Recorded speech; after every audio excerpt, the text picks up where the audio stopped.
और इधर पश्चिम बंगाल के संदेश खाली मामले पर लोकसभा की प्रिविलेज कमेटी ने पश्चिम बंगाल के प्रशासन और पुलिस पर अब सख्त एक्शन ले लिया है। लोकसभा की प्रिविलेज कमेटी ने बंगाल के मुख्य सचिव को तलब कर दिया है। इसके अलावा 24 परगना के पुलिस कमिश्नर और एसपी को भी समन्स भेज दिया गया है। प्रिविलेज कमेटी ने बंगाल के डीजीपी को भी समन्स जारी कर दिया है। बंगाल बीजेपी अध्यक्ष पर यह हमले का पूरा मामला है। अब लोकसभा की प्रिविलेज कमेटी ने समन्स जारी कर दिया है। कमेटी ने बंगाल के मुख्य सचिव को भी इस पूरे मामले को लेकर तलब किया है। 24 परगना के पुलिस कमिश्नर और एसपी को भी समन्स जारी कर दिया गया है। ये सबसे बड़ी खबर इस वक्त न्यूज़ 18 इंडिया पर हम आपको बता रहे हैं।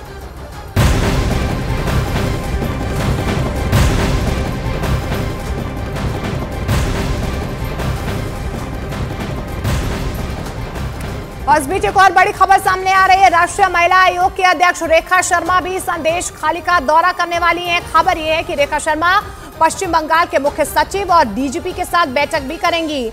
जानकारी के मुताबिक 19 फरवरी को राष्ट्रीय महिला आयोग की अध्यक्ष रेखा शर्मा संदेश खाली पहुंचेंगी। तो देखिए, तमाम इस पूरे मामले में जांच तो हो ही रही है। कमेटी का गठन भी किया गया है बीजेपी के राष्ट्रीय अध्यक्ष जेपी नड्डा की तरफ से, लेकिन बीजेपी की तरफ से प्रदर्शन भी किए जा रहे हैं। और अब 19 फरवरी को संदेश खाली जाएंगी रेखा शर्मा, ये भी जानकारी निकल कर आ रही है। लेकिन इस बीच आपको बता दें ये पूरा मामला आखिर शुरू कैसे हुआ है।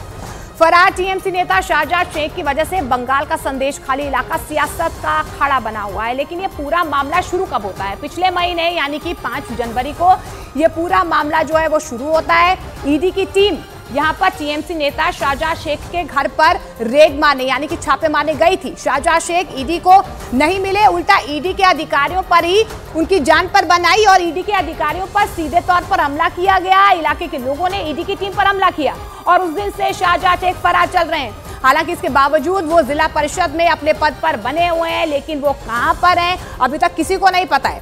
अदालत से राहत पाने के लिए लगातार याचिकाएं डाल रहे हैं।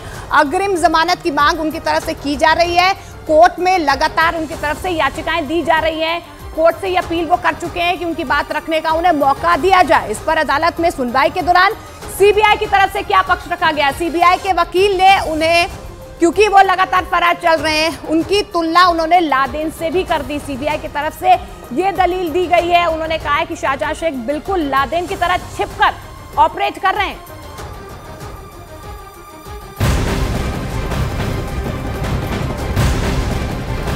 प्रधानमंत्री नरेंद्र मोदी आज हरियाणा के रेवाड़ी का दौरा करने वाले हैं और इस दौरान पीएम शहरी परिवहन, स्वास्थ्य, रेल, पर्यटन क्षेत्र से संबंधित 9,750 करोड़ रुपए से ज्यादा की कई विकास परियोजनाओं का उद्घाटन और शिलान्यास करने वाले हैं। पीएम मोदी रेवाड़ी में एम्स की आधारशिला रखेंगे और रेलवे की कुछ परियोजनाओं को राष्ट्र को समर्पित करने वाले हैं। प्रधानमंत्री कुरुक्षेत्र में नवनिर्मित अनुभव केंद्र ज्योतिसर का उद्घाटन भी यहीं से करने वाले हैं। उनका दौरा रेवाड़ी का आज बहुत खास माना जा रहा है क्योंकि कई सारी ऐसी सौगात है जो प्रधानमंत्री के पहुंचने से आज वहां पर मिलने वाली है। हरियाणा के रेवाड़ी में आज पीएम मोदी की बड़ी रैली है। इससे पहले 2014 के लोकसभा चुनाव से पहले प्रधानमंत्री मोदी तब रेवाड़ी आए थे जब बीजेपी ने प्रधानमंत्री पद के लिए नरेंद्र मोदी के नाम का ऐलान कर दिया था। उस समय उन्होंने रेवाड़ी में पूर्व सैनिक रैली की थी। अब 2024 के चुनाव से पहले एक बार फिर से प्रधानमंत्री का रेवाड़ी आना बेहद खास माना जा रहा है।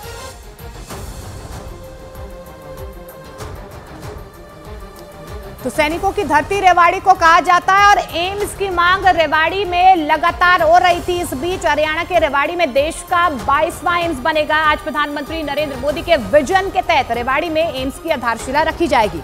रेवाड़ी में एम्स बनाने में करीब 1,650 करोड़ रुपए की लागत आएगी।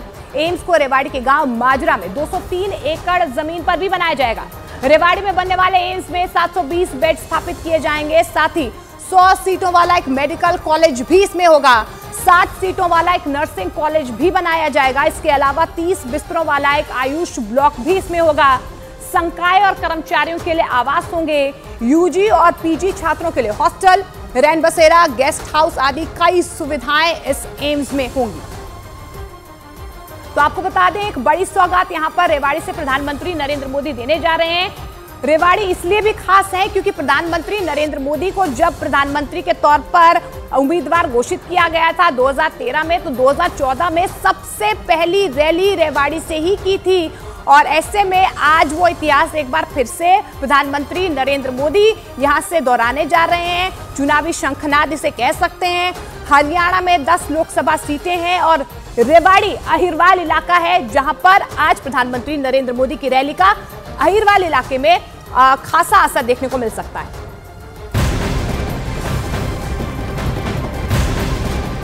और प्रधानमंत्री नरेंद्र मोदी आज वीडियो कॉन्फ्रेंसिंग के जरिए विकसित भारत विकसित राजस्थान कार्यक्रम को भी संबोधित करेंगे। प्रधानमंत्री इस कार्यक्रम के दौरान 17,000 करोड़ से ज्यादा की कई विकास परियोजनाओं का उद्घाटन और शिलान्यास करेंगे। ये परियोजनाएं सड़क, रेलवे, सौर ऊर्जा, विद्युत, ट्रांसमिशन, पेयजल और पेट्रोलियम, इसके साथ ही प्राकृतिक गैस सहित कई महत्वपूर्ण क्षेत्रों से संबंधित हैं। इसीलिए प्रधानमंत्री नरेंद्र मोदी जब 11 बजे का वो वक्त होगा जब वीडियो कॉन्फ्रेंसिंग के माध्यम से इस कार्यक्रम में शिरकत करेंगे जिसका नाम है विकसित भारत विकसित राजस्थान। तो कई सारी ऐसी बड़ी सौगातें हैं जो वहां के लोगों को मिलने वाली है। वो सड़क से जुड़ी हुई है, रेलवे से जुड़ी हुई है, ऊर्जा, विद्युत, ट्रांसमिशन, पेयजल, इसके अलावा पेट्रोलियम के साथ साथ प्राकृतिक गैस सहित कई ऐसे महत्वपूर्ण क्षेत्र हैं जिनसे जुड़े हुए बहुत सारे काम इसके बाद अब आसान हो जाने वाले हैं जब 11 बजे प्रधानमंत्री नरेंद्र मोदी ये सब कुछ राजस्थान की जनता को सौंप देने वाले हैं। ये सबसे बड़ी खबर है। आज प्रधानमंत्री नरेंद्र मोदी वीडियो कॉन्फ्रेंसिंग के जरिए विकसित भारत विकसित राजस्थान इस कार्यक्रम से जुड़ेंगे, उससे संबोधित करेंगे।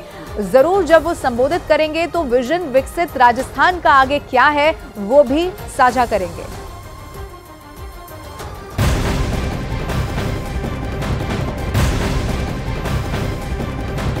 नमस्कार, आप देख रहे हैं न्यूज 18 इंडिया। मैं हूं आपके साथ पंकज भार्गव। बड़ी खबर आ रही है, किसान आंदोलन पर सरकार और किसानों के बीच तीसरे दौर की बैठक भी सकारात्मक माहौल में हुई। करीब 5 घंटे चली इस बैठक में किसानों ने सरकार के आगे अपनी मांगे रखी जिन पर सरकार ने विस्तार से चर्चा की। दोनों पक्षों के बीच अगले दौर की बैठक अब रविवार को शाम 6 बजे एक बार फिर से होगी। केंद्रीय कृषि मंत्री अर्जुन मुंडा ने किसानों को शांतिपूर्ण ढंग से समाधान यानी सॉल्यूशन ढूंढने का भरोसा दिलाया है। तो ये बैठक तो हुई लेकिन सकारात्मक माहौल में हुई, कम से कम ये अच्छी बात है। एमएसपी की मांग पर लगातार किसान अड़े हुए हैं। मुख्यमंत्री भगवंत मान भी, पंजाब के सीएम भी इस मौके पर मौजूद थे। लगभग 8 बजे ये बैठक शुरू हुई, 5 घंटे तक ये बैठक चली। 1:30 बज गए थे इस बैठक के खत्म होने तक, लेकिन ये सकारात्मक माहौल में हुई, ये कम से कम अच्छी बात है। एमएसपी की मांग पर लगातार अड़े हुए हैं किसान और सरकार ने शांतिपूर्ण ढंग से इसका समाधान निकालने का भरोसा भी किसानों को दिलवाया है। 3 केंद्रीय मंत्री इस बैठक में शामिल थे, पीयूष गोयल, उनके अलावा नित्यानंद राय और अर्जुन मुंडा कृषि मंत्री। साथ ही में तमाम किसान संगठनों के जो नेता हैं वो भी इस बैठक में मौजूद थे।